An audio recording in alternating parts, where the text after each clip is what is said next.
സർവസ്തുതികീർത്തനങ്ങളും ലോകപരിപാലകനായ അള്ളാഹുവിന് മാത്രം. സൃഷ്ടിച്ച നാഥൻ്റെ കൃപാകടാക്ഷം പ്രവാചകന്മാരിലും വിശിഷ്യ നബി സല്ലല്ലാഹു അലൈഹി വസല്ലമയിലും അനുഗ്രഹീത കുടുംബാദികളിലും നക്ഷത്രതുല്യരാം അനുചരന്മാരിലും സദാ വർഷിക്കുമാറാകട്ടെ. അള്ളാഹുവിൻ്റെ ഏറ്റവും വലിയ അനുഗ്രഹമാകുന്ന കൃപാകടാക്ഷം സാധുക്കളായ നമ്മിലും നമ്മുടെ മാതാപിതാക്കളിലും നമ്മുടെ അഹലുകാരിലും നമ്മുടെ സഹകാരികളിലും നാം ഇഷ്ടപ്പെടുന്നവരിലും നമ്മെ ഇഷ്ടപ്പെടുന്നവരിലും ഉണ്ടാവുകയും നമുക്ക് കുറച്ച് മുമ്പ് പരലോകത്തേക്ക് യാത്രയായ നമ്മുടെ മാതാപിതാക്കളിൽപ്പെട്ടവർ, നമ്മുടെ സഹോദരന്മാരിൽപ്പെട്ടവർ, നമ്മെ ഇഷ്ടപ്പെടുന്നവരായിരുന്ന ആളുകൾ, നാം ഇഷ്ടപ്പെടുന്നവരായിരുന്ന ആളുകൾ, അങ്ങനെ പലരും ബർസഖിൽ വിശ്രമിക്കുകയാണ്. അവരുടെ അവസ്ഥ അറിയുന്നവൻ സാക്ഷാൽ റബ്ബ് സുബ്ഹാനഹു വ തആല മാത്രമാണ്.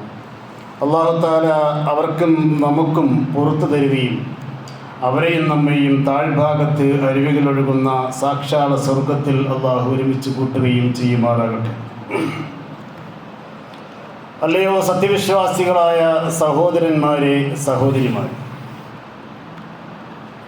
തഖ്വയുടെ ദിവസമാണ് വിശുദ്ധമായ വെള്ളിയാഴ്ച. അള്ളാഹുവിൻ്റെ റഹ്മത്തിനാൽ സൃഷ്ടിക്കപ്പെട്ട മലക്കുകളുടെ സാന്നിധ്യം കൊണ്ട് അനുഗ്രഹീതമായ അള്ളാഹുവിൻ്റെ പള്ളിയിൽ വളരെ ശാന്തതയോടും സമാധാനത്തോടും കൂടി നാം ഒരുമിച്ച് കൂടിയിരിക്കുന്നത് പോലെ ഇതിനേക്കാളും വളരെ സന്തോഷകരമായ രീതിയിൽ നാളെ പരലോകത്തെ സ്വർഗത്തിലും ഇതിലൂടെ ഒരുമിച്ച് കൂടാൻ കഴിയുമാറ് നമ്മുടെ ജീവിതത്തെ വിശുദ്ധീകരിക്കാനുള്ള നല്ല തൗഫീഖ് അള്ളാഹു നമുക്ക് നൽകി അനുഗ്രഹിക്കുമാറാകട്ടെ. മുസ്ലിമായി ജീവിച്ചു കൊണ്ടിരിക്കുന്ന നാം എപ്പോൾ എവിടെ വീണ് മരണപ്പെട്ടു പോയാലും നല്ല മുസ്ലിമീങ്ങളായി മരിച്ചു പോകാനും നാളെ സ്വർഗത്തിൽ പ്രവേശിക്കാനും അള്ളാഹു അനുഗ്രഹിക്കട്ടെ. നമ്മുടെ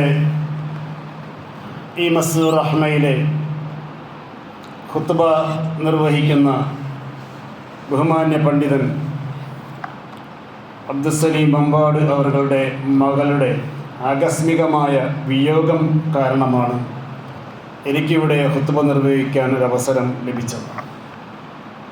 13 വയസ്സുള്ള അസീസ ഹനാൻ എന്ന് പറയുന്ന പൊന്നുമകൾ നേരത്തെ കുറേ ശാരീരിക പ്രയാസങ്ങളും വിഷമതകളും ഉള്ള ഒരു മകളായിരുന്നുവെങ്കിൽ പോലും അള്ളാഹുവിൻ്റെ അചഞ്ചലമായ വിധിക്ക് വിധേയനാവേമായിക്കൊണ്ട് ഇന്നലെ പരലോകത്തേക്ക് യാത്രയായതുമായി ബന്ധപ്പെട്ടാണ് അദ്ദേഹത്തിൻ്റെ അസാന്നിധ്യം ഇവിടെ ഉണ്ടായത്. ആ മരണപ്പെട്ടു പോയ മകൾക്ക് പകരം അള്ളാഹു സ്വർഗം കൊടുക്കുമാറാകട്ടെ. അവരുടെ മാതാപിതാക്കൾ നാളെ പരലോകത്തേക്ക് യാത്രയായി അവിടെ എത്തപ്പെടുമ്പോൾ 2 കൈയും നീട്ടി പുഞ്ചിരിച്ച് പരലോകത്തെ സ്വർഗത്തിലേക്ക് ആനയിക്കുന്ന, സ്വീകരിക്കുന്ന മകളായും അതിനർഹരായ മാതാപിതാക്കളായി അള്ളാഹു അവർക്ക് മാറ്റം അല്ലെങ്കിൽ അള്ളാഹു അവർക്ക് മാറ്റിക്കൊടുക്കുകയും ചെയ്യുമാറാകട്ടെ. നമ്മളിൽ നിന്നും ധാരാളം ആളുകൾ ബർസഖിലുണ്ട്, അവരെയും അള്ളാഹു അനുഗ്രഹിക്കുമാറാകട്ടെ. എൻ്റെ പ്രിയ സഹോദരങ്ങളെ,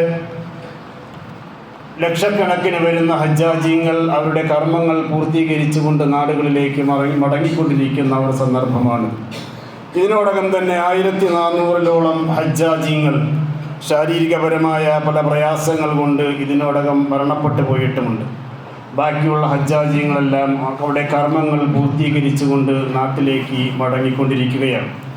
അല്ലാഹു സുബ്ഹാനഹു വ തആല ഈ വർഷവും എല്ലാ വർഷവും നിർവഹിച്ചിട്ടുള്ള എല്ലാ ഹജ്ജാജിങ്ങളുടെ ഹജ്ജിനെയും മഖ്ബൂലും മബ്രൂറുമായ ഹജ്ജാക്കി അള്ളാഹു സ്വീകരിക്കുമാറാകട്ടെ.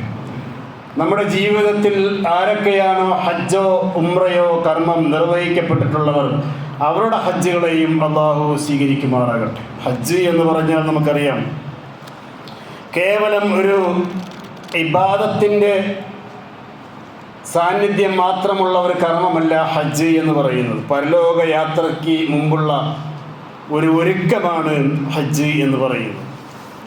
ഏറ്റവും വലിയ യാത്രയാകുന്ന പരലോക യാത്രയ്ക്ക് വേണ്ടുന്നതായ ജീനുകളെ സമാഹരിക്കുകയും പരലോക യാത്രയ്ക്ക് വേണ്ടുന്ന മുന്നൊരുക്കം നടത്തുന്ന ഒരു സാമ്പിൾ യാത്രയാകുന്നു ഹജ്ജ് യാത്ര എന്ന് പറയുന്ന യാത്ര. നാം മരണപ്പെട്ടു പോകുന്ന ദിവസം നമ്മുടെ ആദ്യ രാത്രി എന്ന് പറയുന്ന നമ്മുടെ മരണപ്പെടുന്ന ദിവസത്തിൻ്റെ രാത്രി അതിനേക്കാൾ അതെങ്ങനെയായിരിക്കുമെന്നുള്ളൊരു പരിശീലനം നമുക്ക് നൽകുന്ന, മുസ്ദലിഫയിലെ രാപ്പാർക്കുന്ന ആ രാവ് തന്നെ നമ്മുടെ മരണ ദിവസത്തിൻ്റെ ആദ്യ രാത്രിയെ ഓർമ്മിപ്പിക്കുന്ന ഒരു രാവും കൂടിയാണ്.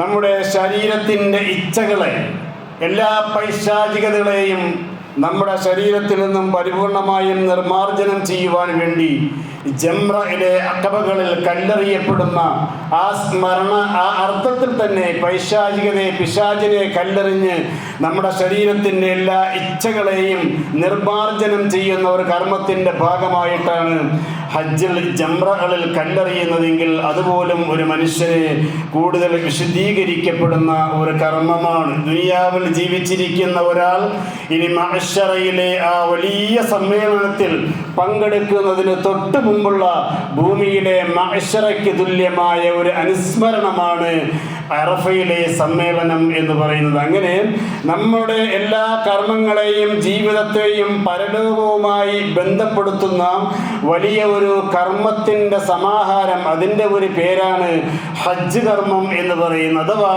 ഹജ്ജ് കർമ്മം നിർവഹിച്ചുകൊണ്ട് നാട്ടിലേക്ക് മടങ്ങി വരുന്ന ഒരു വിശ്വാസി അല്ലെങ്കിൽ ഒരു വിശ്വാസിനി പിന്നെ അള്ളാഹുവിൽ നിന്നും അവർ പ്രതീക്ഷിക്കുന്നത്, യാ അയ്യത്തുഹൻ നഫ്സുൽ മുത്മഇന്ന ഇർജിഇ ഇലാ റബ്ബികി റാദിയതൻ മർദിയ ഫദ്ഖുലി ഫീ ഇബാദി വദ്ഖുലി ജന്നതി എന്ന് വിശുദ്ധ ഖുർആൻ വിശേഷിപ്പിച്ച വളരെ ശാന്തമായ, വളരെ സമാധാനപരമായ ഒരു ആത്മാവോടുകൂടി പരലോകത്തേക്കുള്ള യാത്രയ്ക്ക് വേണ്ടുന്ന ദിനരാത്രങ്ങളെ കാത്തിരിക്കുക എന്ന് പറയുന്ന, മരണത്തെ സദാസമയവും പ്രതീക്ഷിച്ചിരിക്കുക എന്ന് പറയുന്ന അതിമഹത്തായ ഒരു കർമ്മമാണ് ഹജ്ജ് കർമ്മം നിർവഹിച്ചുകൊണ്ട് നാട്ടിലേക്ക് മടങ്ങിപ്പോകുന്ന ഒരു ഹാജിയുടെ മനോമുഖരിതത്തിൽ എപ്പോഴും തെളിഞ്ഞു നിൽക്കപ്പെടേണ്ടുന്ന ഒരു യാഥാർത്ഥ്യം അതാണ്. കാരണം പരലോക യാത്രയ്ക്ക് വേണ്ടുന്ന എല്ലാ പരിശീലനങ്ങളെയും പൂർത്തീകരിച്ച് അതിൽ വിജയിച്ച് നാട്ടിലേക്ക് മടങ്ങി വന്ന അത്യുന്നതമായ ഒരു വ്യക്തിത്വത്തിൻ്റെ ഉടമയാണ് ഓരോ ഹജ്ജാജിങ്ങളും എന്ന സന്ദേശമാണ് ഓരോ ഹജ്ജ് യാത്രകളിൽ നിന്നും നമുക്ക് ലഭ്യമായി കൊണ്ടിരിക്കുക. ഇതിനൊക്കെ കാരണക്കാരൻ പരിശുദ്ധമായ ഖുർആൻ പറയാറുള്ളത് പോലെ മില്ലത്ത അബീക്കും ഇബ്രാഹിം ഹുവ സമ്മാക്കുമുൽ മുസ്ലിമീൻ, നാം എല്ലാവരും മില്ലത്ത് ഇബ്രാഹിമിൽപ്പെട്ട ആളുകളാണ്. മില്ലത്ത് ഇബ്രാഹിം അലൈഹിസ്സലാത്തു വസ്സലാമിൽപ്പെട്ട ആളുകൾക്ക് പരിശുദ്ധമായ ദീനുൽ ഇസ്ലാം അന്നും ഇന്നും പറയുന്ന ഒരു നാമമാണ് അൽ മുസ്ലിമൂൻ അല്ലെങ്കിൽ മുസ്ലിമീങ്ങൾ എന്ന് പറയുന്ന നാമം. അവരൊക്കെ മില്ലത്ത് ഇബ്രാഹിമിൽപ്പെട്ട ആളുകളാണ്. മില്ലത്ത് ഇബ്രാഹിമിൽപ്പെട്ട, വ്യതിചലിച്ചു പോകാത്ത സിറാത്തുൽ മുസ്തഖീമിൽ അന്നും ഇന്നും അടിയുറച്ച് നീങ്ങിക്കൊണ്ടിരിക്കുന്ന യഥാർത്ഥ സമൂഹത്തിൻ്റെ പേരായിട്ടാണ് പരിശുദ്ധമായ ഖുർആൻ ഇവർ മാത്രമാണ് മുസ്ലിങ്ങൾ എന്ന് പറഞ്ഞത്. കാരണം ഇബ്രാഹിം നബി അലൈഹിസ്സലാമിയെ മാർഗത്തിൻ്റെ പിതാവായി അംഗീകരിക്കുന്ന ഒരുപാട് ജനവിഭാഗങ്ങളും ഒരുപാട് മതവിഭാഗങ്ങളും ഇന്നും ലോകത്ത് പ്രത്യക്ഷമായും പരോക്ഷമായും ജീവിച്ചുകൊണ്ടിരിക്കുന്നുണ്ട് എന്നുള്ളത് നമുക്കറിയാം. ഇബ്രാഹിം നബി അലൈഹിസ്സലാത്തു വസ്സലാമിനെ നാം ഇബ്രാഹിം എന്ന പേരിലാണ് അറിയപ്പെടുന്നത് എങ്കിൽ ഏബ്രഹാം എന്നോ അല്ലെങ്കിൽ ബൈബിളിൻ്റെ ഭാഷയിൽ പറഞ്ഞാൽ അംബ്രാഫീൽ പ്രവാചകൻ എന്ന് വിശേഷിപ്പിക്കപ്പെടുന്ന പ്രവാചകൻ ക്രൈസ്തവ സമൂഹത്തിൻ്റെ മില്ലത്തിൻ്റെ പിതാവും ഇബ്രാഹിം നബി അലൈഹിസ്സലാത്തു വസ്സലാം തന്നെയാണ്. അതുപോലെ തന്നെ ജൂതന്മാരെന്ന് പറയുന്ന ആളുകൾ ബ്രം എന്ന പേരിൽ വിശ്വസിക്കപ്പെടുന്ന അവരുടെ മില്ലത്തിൻ്റെ പിതാവും ഇതേ ഇബ്രാഹിം നബി അലൈഹിസ്സലാത്തു വസ്സലാം തന്നെയാണ്.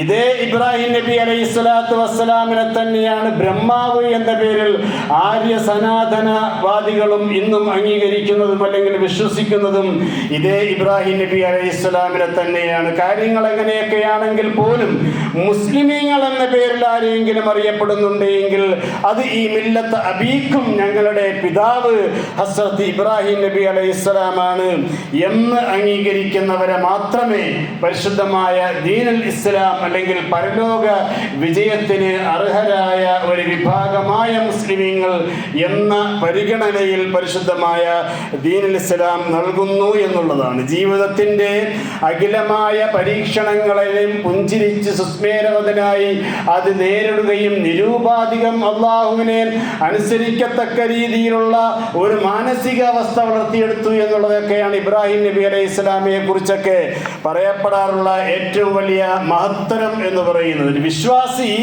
ജീവിതം കൊണ്ട് എപ്പോഴും ഒരു മുഹാജിറാണ്. മുഹാജിർ എന്ന് പറഞ്ഞാൽ തൻ്റെ ഇഷ്ടത്തേക്കാൾ ഉപരിയായി അള്ളാഹുവിൻ്റെ ഇഷ്ടത്തിന് വേണ്ടി തൻ്റെ ഇഷ്ടങ്ങളെ ത്യജിക്കുന്നവനാരാണോ അവനാണ് മുഹാജിറുകൾ എന്ന് പറയുന്നത്. ഇനിയിപ്പോൾ അടുത്ത വെള്ളിയാഴ്ച കഴിഞ്ഞാൽ പുതിയ ഹിജറ വർഷം ആരംഭിക്കുകയാണ്. ഹിജറ 1445 നിന്നും 1446 പ്രവേശിക്കുകയാണ്. ഒരാഴ്ച കൂടി കഴിഞ്ഞാൽ പുതിയ ഒരു ഇസ്ലാമിക പുതുവത്സരത്തിലേക്ക് പ്രവേശിക്കുന്ന അതിൻ്റെ ചുവടുവെപ്പ് നാം ആരംഭിച്ചിരിക്കുന്ന ഒരു സമയവുമാണ്. ഹിജറയിലേക്ക് നാം നടന്നെടുത്തുകൊണ്ടിരിക്കുന്ന ഒരു സമയമാണ്. ഇസ്മായിൽ നബി അലൈഹി സ്വലാമയുടെ മാതാവിൻ്റെ പേര് തന്നെ ഹാജർ എന്നാണ്. അള്ളാഹുവിൻ്റെ തൃപ്തിക്ക് വേണ്ടി തൻ്റെ സർവ്വ ഇഷ്ടങ്ങളെയും ത്യജിക്കപ്പെട്ട മഹത് വനിത എന്ന അർത്ഥത്തിലാണ് മഹദിയായ ഹാജറിനെ ഇപ്പോഴും ചരിത്രത്തിൽ അറിയപ്പെടുന്നത്. അപ്പോൾ മുഹാജിർ എന്ന് പറയുമ്പോൾ ഹിജ്റ പോകുന്നവൻ എന്ന് പറഞ്ഞാൽ അള്ളാഹുവിലേക്കും അവൻ്റെ റസൂലിലേക്കും തൻ്റെ ഇഷ്ടങ്ങളെയൊക്കെയും ത്യജിക്കുന്നവനാണ് മുഹാജിർ എന്ന് പറയുന്നത്. അതിൻ്റെ മാതൃക ഹസ്രത്ത് ഇബ്രാഹിം നബി അലൈഹി സ്വലാമിൽ നിന്നാണ് നമുക്ക് ലഭിക്കുക. കാരണം അള്ളാഹുവിൻ്റെ പ്രീതി കരസ്ഥമാക്കാൻ തൻ്റെ സർവസ്വവും അള്ളാഹുവിലേക്ക് സമർപ്പിച്ചു എന്നുള്ളതാണ് ഇബ്രാഹിം നബി അലൈഹി സ്വലാത്തു വസ്സലാമയുടെ ഏറ്റവും വലിയൊരു പ്രത്യേകത. പക്ഷേ നാം പറയാതെ പറഞ്ഞു പോകുന്ന ഒരു യാഥാർത്ഥ്യമുണ്ട്.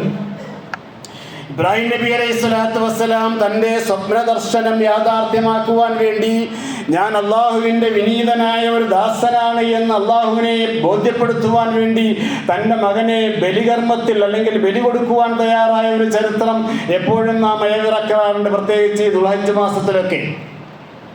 സത്യത്തിൽ അല്ലാഹു സുബ്ഹാനഹു വ തആല ഇബ്രാഹിമിനെ കൊണ്ട് ആ കർമ്മം ചെയ്യിപ്പിക്കുവാൻ വേണ്ടി പ്രേരിപ്പിച്ചതിൻ്റെ പിന്നിൽ തൻ്റെ മകനെ ബലി കൊടുക്കൂ എന്നുള്ള ഉദ്ദേശ ലക്ഷ്യത്തിലൊന്നുമായിരുന്നില്ല.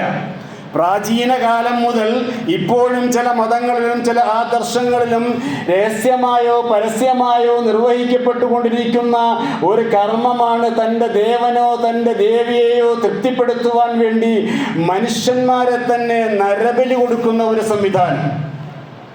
പ്രാചീന കാലങ്ങളിലൊക്കെ അത് വ്യാപകമായിരുന്നു. തൻ്റെ ദൈവത്തെ തൃപ്തിപ്പെടുത്താൻ ഇഷ്ടപ്പെടുത്തുവാൻ തൻ്റെ മകനെയോ മകളെയോ ഗർഭിണികളെയോ കുഞ്ഞുങ്ങളെയോ ഇഷ്ടദേവനോ ദേവിയുടെ മുമ്പിൽ അവർ ബലി അർപ്പിക്കുക അല്ലെങ്കിൽ ബലിദാനം ചെയ്യുക, നരബലി കൊടുക്കുക എന്നുള്ളൊരു സംവിധാനം ഉണ്ടായിരുന്നു.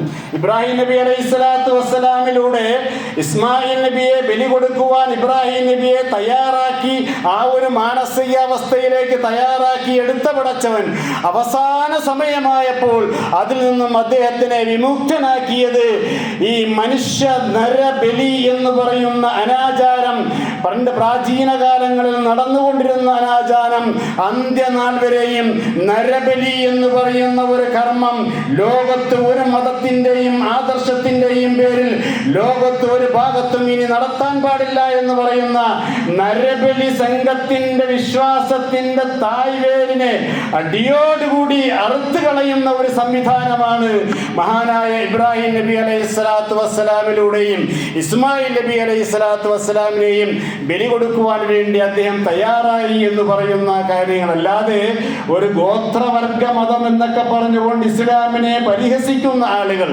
അങ്ങനത്തെ ആളുകളൊക്കെ പറയാറുള്ളത് കണ്ടില്ലേ, ഇബ്രാഹിം തന്റെ മകനെയും നരബലി കൊടുക്കാനാണ് തയ്യാറായത് എന്ന് നേരെ തിരിച്ചു വ്യാഖ്യാനിച്ചുകൊണ്ട് വിമർശിക്കാറുണ്ട്. ആ വിമർശനത്തിൽ നിന്നൊക്കെ ഇസ്ലാം എത്രയോ വിമുക്തമാണ്. അത്തരം നരബലി പോലെയുള്ള ആ മഹാമനുഷ്യ സങ്കല്പങ്ങൾക്കും വിശ്വാസങ്ങൾക്കും എതിരായി നിൽക്കുന്ന മനുഷ്യത്വരഹിതമായ ഇത്തരം അന്ധവിശ്വാസങ്ങളെയും അനാചാരങ്ങളെയും ഈ ഭൂമിയിൽ നിന്ന് തന്നെ എന്നേക്കുമായി തുടച്ചു നീക്കുക എന്നുള്ളതാണ് ആ കർമ്മത്തിലൂടെ ഇബ്രാഹിം നബി അലൈഹി സ്വലാമിലൂടെ നമുക്ക് മനസ്സിലാക്കുന്നത്. പക്ഷേ ഇസ്മായിൽ നബി അലൈഹി സ്വലാമിനെ ഇബ്രാഹിം തന്റെ പിതാവായ ഇബ്രാഹിം നബി ബലി കൊടുക്കുന്നതിന് പകരം പരിപൂർണമായും ഇസ്ലാമിലേക്ക് സമർപ്പിച്ചു. അത് വേറെ കഥയാണ്. ഇസ്മായിൽ നബി അലൈഹി സ്വലാമിനെയും തൻ്റെ മാതാവിനെയും മക്കയിൽ കൊണ്ട് നിർത്തിയതിലൂടെ തന്നെ മകനെ പരിപൂർണമായിട്ടും പടച്ചവന്റെ മാർഗത്തിലേക്ക് ബലി അർപ്പിക്കുകയായിരുന്നു, ശാരീരികമായ രീതിയിലും മാനസികമായ രീതിയിലും. എന്ന് പറഞ്ഞാൽ ബലികർമ്മം നടത്താതെ ഇസ്മായിലിനെ രക്ഷപ്പെടുത്തിയ പടച്ചവൻ ആ ഇസ്മായിലിനെ ഇബ്രാഹിം നബി അലൈഹിസ്സലാം ഈ ലോകത്തിന്റെ മുമ്പിൽ സമർപ്പിക്കുകയായിരുന്നു. അതാണല്ലോ ഇസ്മായിൽ നബി അലൈഹിസ്സലാത്തു വസ്സലാമിനെയും മഹാനവറുകളുടെ മാതാവായ ഹാജറിനെയും മക്കയിൽ കൊണ്ടു നിർത്തുകയായിരുന്നു ഇബ്രാഹിം നബി അലൈഹിസ്സലാം. തൻ്റെ സാറയിൽ ജനിച്ച മറ്റൊരു മകനായ ഇസ്ഹാഖ് നബി അലൈഹിസ്സലാമിനെ ഫലസ്തീനിൽ കൊണ്ടു നിർത്തുകയായിരുന്നു ഇബ്രാഹിം നബി അലൈഹിസ്സലാം. തൻ്റെ സഹോദരപുത്രനായ ലൂത്ത് നബി അലൈഹിസ്സലാമിയെ ജോർദാനിൽ കൊണ്ടു നിർത്തുകയായിരുന്നു സദൂമിൽ. എന്നിട്ട് 2000 ഈ സ്ഥലമാകുന്ന 2000 കിലോമീറ്റർ ചുറ്റളവിൽ ഇബ്രാഹിം നബി അലൈഹിസ്സലാത്തു വസ്സലാം ഇങ്ങനെ റോന്ത് ചുറ്റിക്കൊണ്ട് വരാൻ പോകുന്ന ഇസ്ലാമിക സംസ്ഥാപനത്തിൻ്റെ മുതൽക്കൂട്ടിന് വേണ്ടി പരിശ്രമിക്കുകയായിരുന്നു ഇബ്രാഹിം നബി അലൈഹിസ്സലാം. അതുകൊണ്ടാണ് 2000 കിലോമീറ്റർ ചുറ്റളവിൽ മരണകാലം വരെയും ഇങ്ങനെ ചുറ്റി സഞ്ചരിച്ചതിൻ്റെ സ്മരണ ഖിയാമത്ത് നാൾ വരെയും വരുന്ന എല്ലാ വിശ്വാസികൾക്കും കഅബാലയത്തിൻ്റെ മുറ്റത്തെത്തുമ്പോൾ അവർക്ക് മനസ്സിൽ നിന്നും ഒരിക്കലും മാഞ്ഞു പോകാത്ത ഒരു ഓർമ്മയായി നീയും ദഅവത്തിൻ്റെ മാർഗത്തിൽ നിന്റെ ഭാവി ജീവിതം അല്ലാഹുവിൻ്റെ മാർഗത്തിന് വേണ്ടി ബലിയർപ്പിക്കപ്പെടേണ്ടവനാണ് എന്നുള്ള ഒരു ഓർമ്മ ഓരോ ഹജ്ജാജിയുടെയും ഹൃദയത്തിൻ്റെ ഉള്ളറകളിലേക്ക് ഊറ്റി ഇറപ്പിക്കപ്പെടുന്ന ഒരു കർമ്മമാണ് മഖാം ഇബ്രാഹിമിൽ നിന്നുകൊണ്ട് 2 റക്അത്ത് നമസ്കരിക്കാൻ വേണ്ടി കൽപ്പിക്കപ്പെട്ടത് തന്നെ.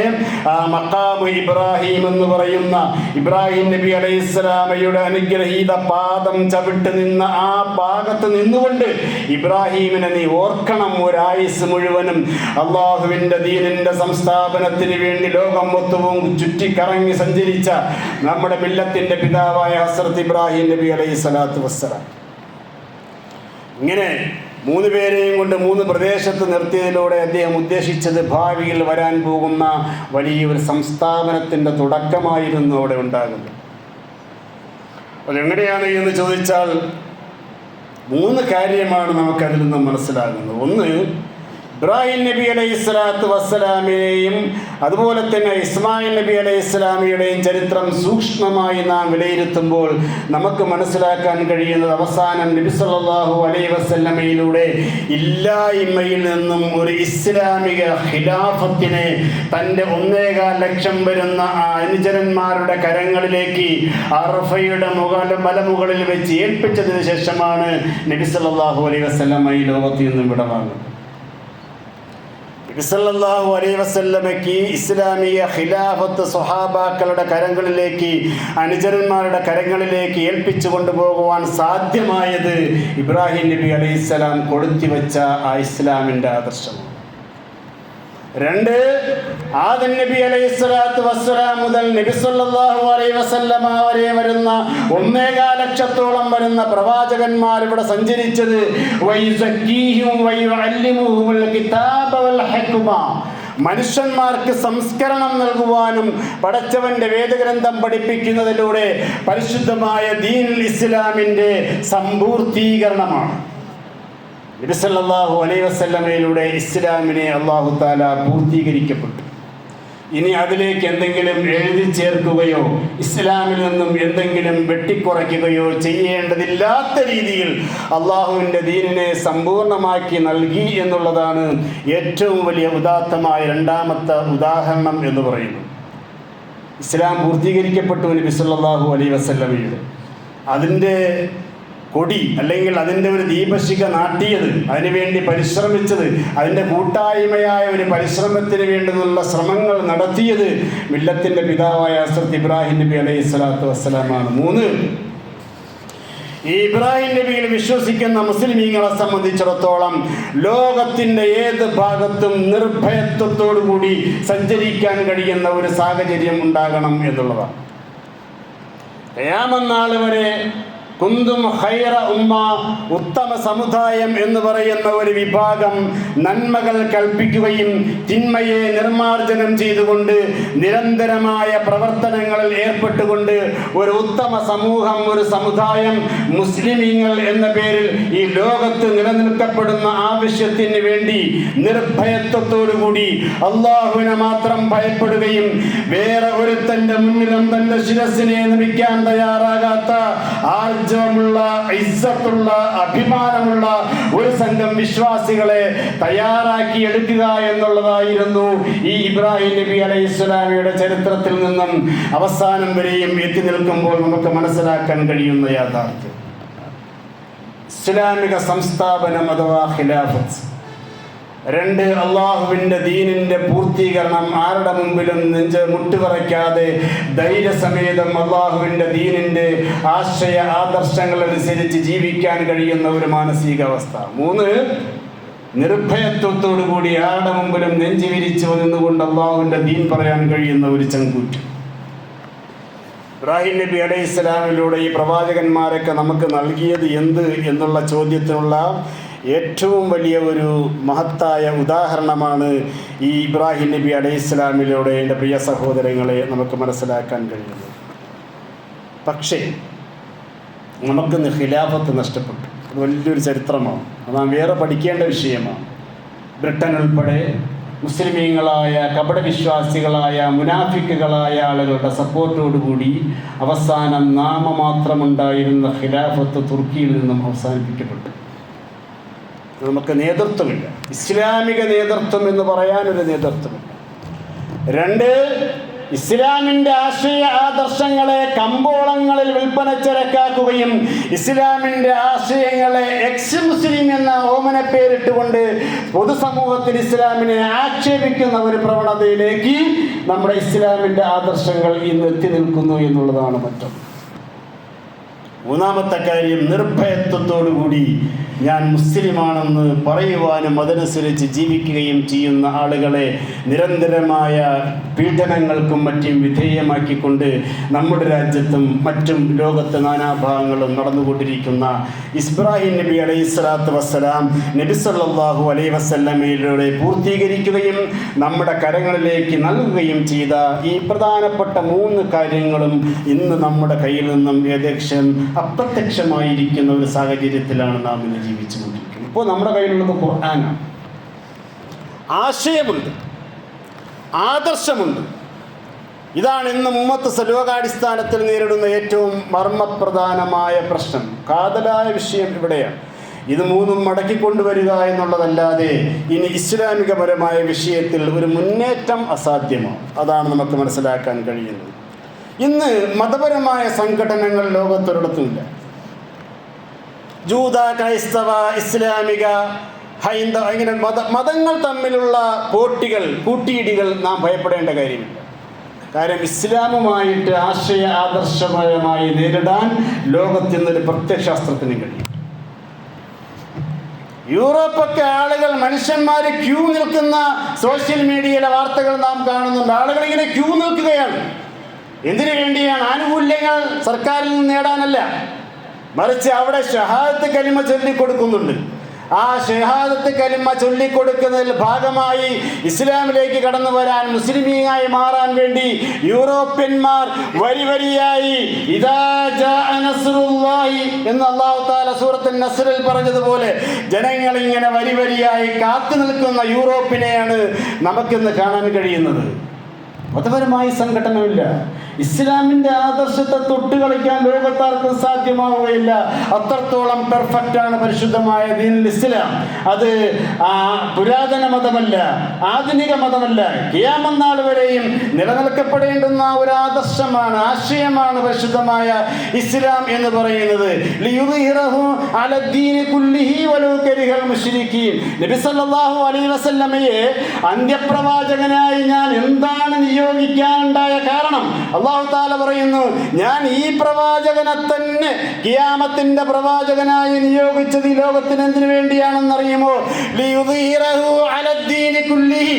ഈ പ്രവാചകന്റെ ആശയം നിലനിൽക്കുന്ന ഖിയാമം നാൾ വരെ ലോകത്ത് ഏതെല്ലാം ആശയങ്ങളും ആദർശങ്ങളും മതങ്ങളും നിലനിൽക്കുന്നുണ്ടോ ആ ആശയങ്ങളെക്കാളും മതങ്ങളെക്കാളും ആദർശങ്ങളെക്കാൾ ഉപരിയായി ലിയുദ്ഹിറഹു അലദ്ദീനി കുല്ലിഹി, എല്ലാ പ്രത്യയശാസ്ത്രങ്ങളെക്കാളും ഇസ്ലാമിന്റെ പ്രത്യയശാസ്ത്രം എക്കാലത്തും ഉയർന്നു നിൽക്കണമെന്നുള്ള ഒറ്റ ഗ്യാരണ്ടിയുടെ ആവശ്യത്തിന് വേണ്ടിയാണ് നബി മുഹമ്മദ് മുസ്തഫ സല്ലല്ലാഹു അലൈഹി വസല്ലമയെ ഈ ഖുർആനുമായി ഞാൻ നിയോഗിച്ചിട്ടുള്ളത്. പരിശുദ്ധമായ ഖുർആൻ അല്ലാഹുവിന്റെ ദീനാണ്.